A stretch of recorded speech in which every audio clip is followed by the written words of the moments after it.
Supreme Court has affirmed Governor Babajide Sanwo-Olu's election victory in Lagos State, dismissing the appeal by Gbadebo Road's favor of the Labour Party. Hi, welcome to What's Happening. These are the top 10 stories. The Supreme Court Friday laid to rest the disputes over the outcomes of the March 2023 governorship elections in 8 states across Nigeria: Lagos, Kano, Zamfara, Ebonyi, Plateau, Abia, Cross River, and Bauchi. It affirmed Governor Babajide Sanwo-Olu's election victory in Lagos State, dismissing the appeal by Gbadebo Road's favor of the Labour Party. Similarly, the court overturned the removal of Abba Yusuf as Kano governor and Caleb Mutfwang as governor of Plateau State, rejecting the decisions of the Court of Appeal and the tribunal. The Supreme Court's rulings also confirmed the victories of other governors: Alex Oti in Abia State, Francis Wufuru in Ebonyi State, Dauda Lawal in Zamfara State, and Bala Muhammad in Bauchi State. At number 2, Anambra State Governor Professor Chukwuma Charles Soludo has disclosed that he has ordered the distribution of the state burial law booklet to all communities in the state. The governor said such action would keep people abreast with the provisions of the law and also help them to avoid contravening them. Soludo, who spoke at the funeral mass of late Reverend Father Professor Stephen Chukwujeku at St. Patrick Cathedral in Oka, said the state government plans to enforce compliance of the law. The Anambra State Burial Law, which was made by the administration of former State Governor Willie Obiano, had banned ostentatious display of wealth during burials.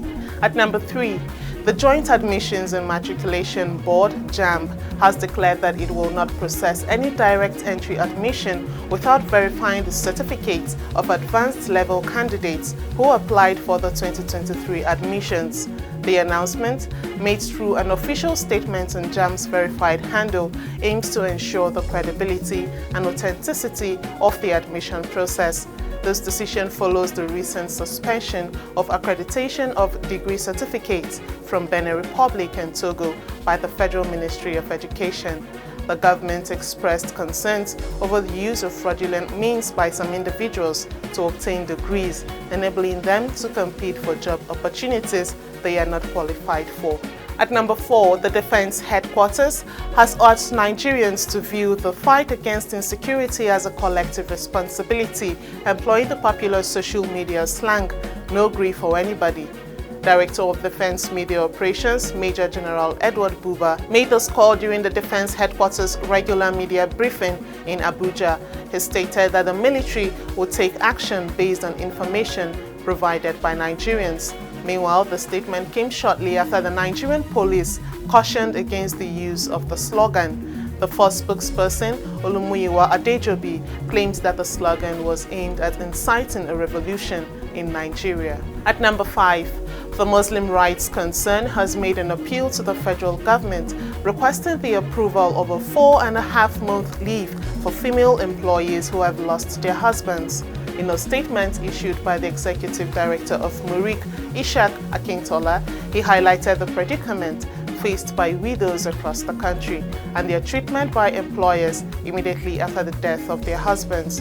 Akintola pointed out that the Nigerian government currently does not provide any specific support or recognition for working women in such situations. He emphasized that this period is known as Ida in Islam, during which a Muslim widow is expected to observe a period of recovery and remain indoors. Additionally, the Ida period allows for the widow and her husband's family to determine if she was pregnant prior to her husband's passing. At number 6, the Lagos State Real Estate Authority has announced a collaboration with the Economic and Financial Crimes Commission to combat real estate fraud. The Special Advisor on Housing to Governor Babajide Sanwo-Olu, Barakat Odunuga Bakere, made the statement on Friday. She further elaborated that LASRERA and EFCC will closely cooperate to investigate and prosecute individuals and organizations involved in fraudulent practices, including impersonation, property flipping, and document forgery. At number 7, the Directorate of Road Transport Services in the Federal Capital Territory Administration has started demolishing illegal structures in taxi ranks across Abuja. This action is part of an effort to reclaim and unify the taxi ranks for a more organized mass transportation system. The demolitions have taken place at the Area 3 and Banex Junction taxi ranks, targeting shops, eateries and other unauthorized constructions. Mrs. Deborah Osho, the head of operations of DLTS, who led the team, explained that this action aims to create more space for taxis to operate within the designated ranks. At number 8, the Lagos Chamber of Commerce and Industry has praised President Bola Tinubu's decision to reduce the size of entourages for local and international travel. In a statement issued by the Director General of the Chamber, Chinyere Almona, the organization is calling on the federal government to provide clear guidelines and penalties for government officials who fail to comply with the directive. The Lcci reiterated the need for effective enforcement to curb excessive travel spending and ensure financial prudence. At number 9, the International Ice Hockey Federation has announced that Israel's ice hockey team has been banned from participating in the World Champions. In a statement on its website, the IIHF cited safety reasons for this decision. It had decided to restrict the Israeli national team's participation until the safety and well-being of all participants, including the Israeli team members, could be assured. According to the Sport Council, the decision was reached after careful consideration, a risk assessment, discussions with participating countries, and consultations with the hosts. The IIHF previously barred Russia and Belarus from taking part in global tournaments due to the ongoing war in Ukraine. Finally, at number 10, in preparation for their AFCON opener against Equatorial Guinea, the Super Eagles of Nigeria has announced a late squad change. Due to an unfortunate injury suffered by Sadiq Umar, coach Jose Peseiro has selected Paul Onuachu as his immediate replacement. Sadiq sustained the injury during the Super Eagles' recent friendly match against Guinea.